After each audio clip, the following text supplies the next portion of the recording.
Terkait konflik antara Rusia dan Ukraina ini, Presiden Jokowi berharap Rusia dan Ukraina dapat segera menghentikan ketegangan agar terwujud perdamaian dunia. Hal ini perlu dilakukan karena Jokowi menilai perang hanya akan menyengsarakan umat manusia dan berbahaya bagi keselamatan dunia. Tim Liputan Metro TV. Sikap pemerintah Indonesia dalam menanggapi perang antara Rusia dan Ukraina harus dilakukan dengan penuh pertimbangan, dan hal ini dilakukan guna menghadapi efek domino terhadap dampak konflik militer antara kedua negara tersebut kepada kondisi keamanan dan perekonomian di Indonesia. Lantas apa saja yang perlu diantisipasi pemerintah Indonesia terhadap dampak agresi militer ini? Kita akan membahasnya lebih lanjut bersama dengan pengamat politik internasional Arya Sandiyuda. Mas Arya, selamat pagi. Selamat pagi, Mas Marvin. Iya, Mas Arya, ini sejauh ini konflik terus bereskalasi. Bagaimana seharusnya sikap pemerintah Indonesia terhadap konflik ini, mengingat Indonesia memiliki kerjasama bilateral dengan kedua negara tersebut? Ya, Mas Marvin, saya kira posisi Indonesia itu selalu posisinya adalah independen strategi. Independen artinya tidak berpihak pada salah satu. Meskipun kemudian tadi seperti yang disampaikan oleh Pak Dino Patijalal, selalu kita punya garis tegas terhadap pemihakan kemanusiaan internasional, tapi juga kita selalu memelihara kepentingan strategik ke kedua negara. Tapi yang kita juga harus lihat, meskipun Indonesia punya nilai-nilai ideal terhadap tema kemanusiaan, hubungan internasional, tapi juga kita lihat bagaimana negara-negara yang berbatasan langsung dengan Ukraina dan Rusia itu punya sikap-sikap yang agak unik.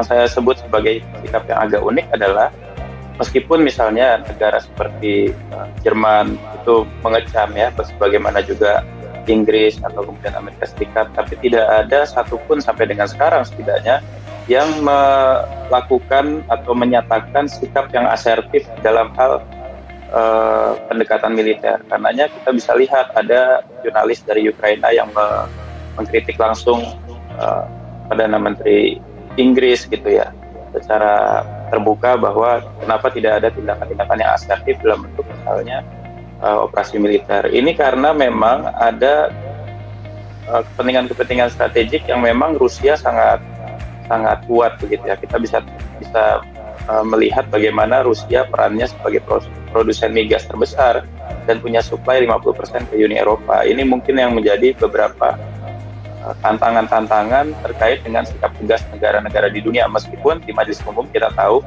negara-negara tersebut mengecam. Kita juga tahu bahwa sanksi Amerika Serikat tidak memasukkan tema migas dalam sanksi tersebut ya, jadi off the table gitu.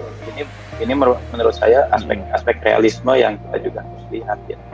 Jadi lebih kepada realisme geopolitik yang membuat kita juga harus mempertimbangkan kalau negara yang berbatasan atau terdampak langsung saja bersikap sebegitu rasionalnya atau perhitungannya sebegitu presisinya, maka kita juga pasti harus mempertimbangkan beberapa hal.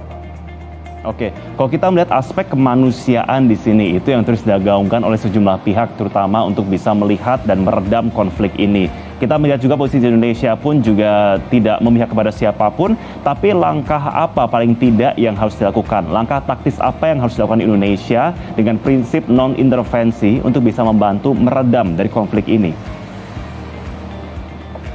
Ya, saya kira ada 5 hal yang harus jadi perhatian Indonesia. Yang pertama, bahwa fakta skenario konflik ini potensi berujung pada instabilitas ya.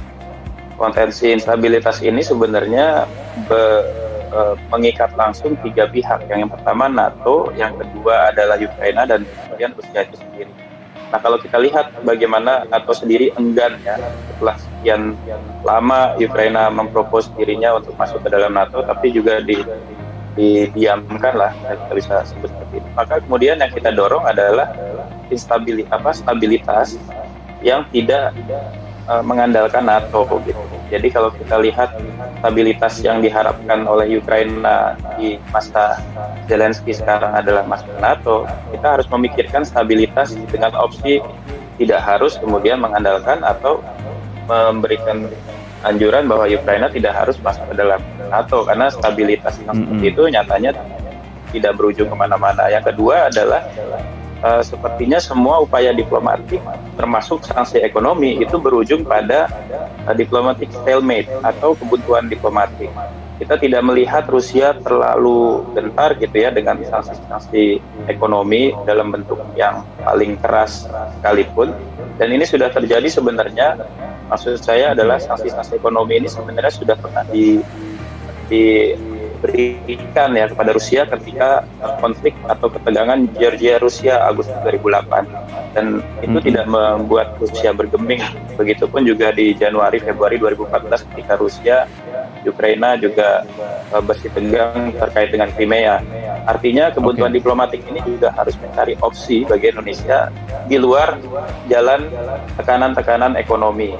Hal yang ketiga menurut saya, upaya Indonesia haruslah upaya yang bisa menyelamatkan diri kita, juga beberapa negara kawasan yang terdampak pada supply shock.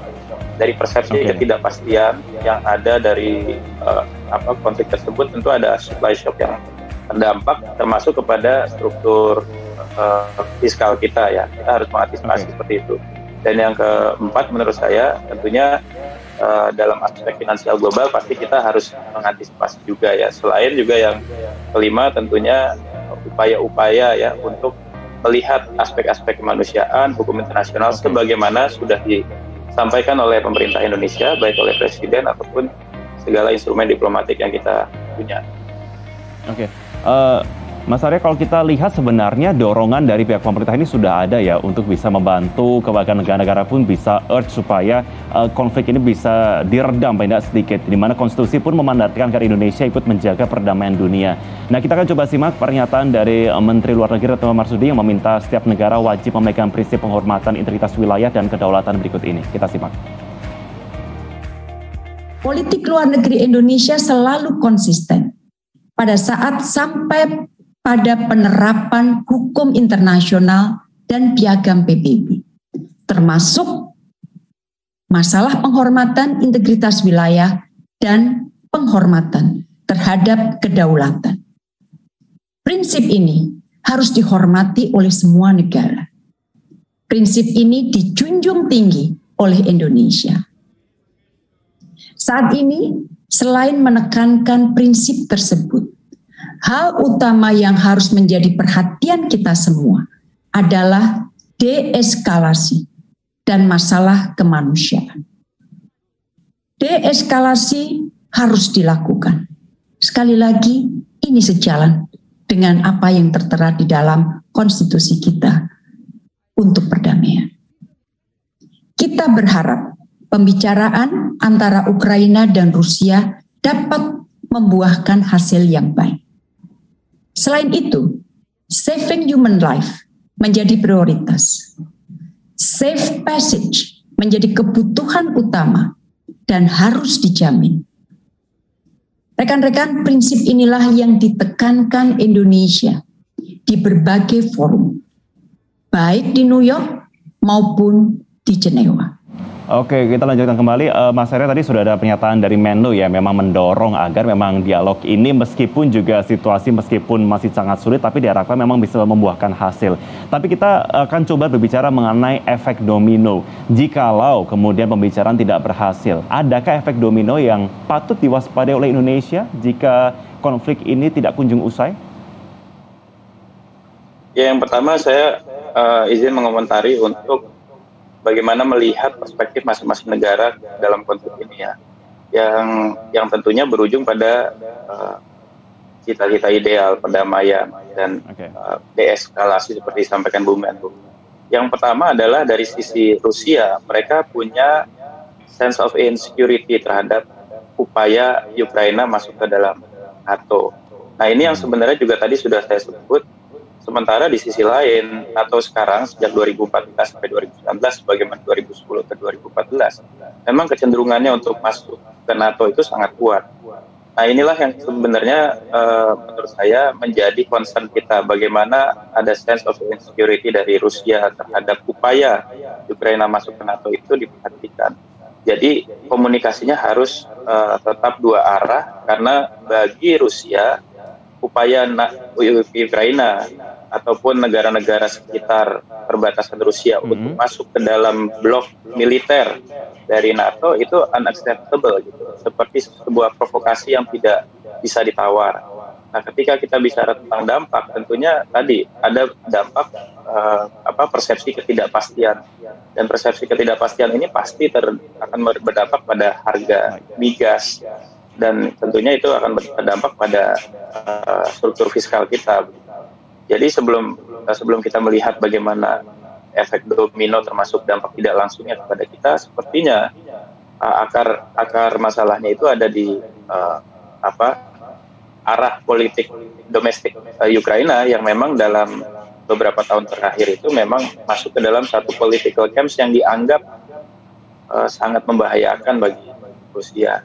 Ya, sementara kalau kita lihat tentunya upaya-upaya untuk menghindari ya perang terbuka seperti itu satu hal yang terus kita upayakan, karena secara kekuatan militer pasti Ukraine sebenarnya asimetrik. Bahkan ada yang sudah bilang sebenarnya proses sekarang ini tinggal menunggu waktu bagaimana Rusia misalnya melancarkan segala operasi militernya. Nah, inilah yang sebenarnya menjadi tantangan-tantangan ya bagi kita yang menginginkan kedaulatan atau integritas Ukraina diberikan gitu sebagaimana prinsip-prinsip yang tadi Ibu Menlu sampaikan.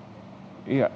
Kita harapkan memang tidak terjadi begitu ya kemungkinan terburuk yang akhirnya bisa berdampak domino kepada setiap negara ataupun juga stabilitas negara terutama Indonesia di sini ya. Tapi kita akan ikuti bagaimana tentunya perkembangan dan juga dinamisnya situasi geopolitik saat ini yang tengah berlangsung. Terima kasih pengamat politik internasional Arya Sani juga sudah bergabung dalam Selamat Pagi Indonesia. Selamat pagi Mas Arya, terima kasih.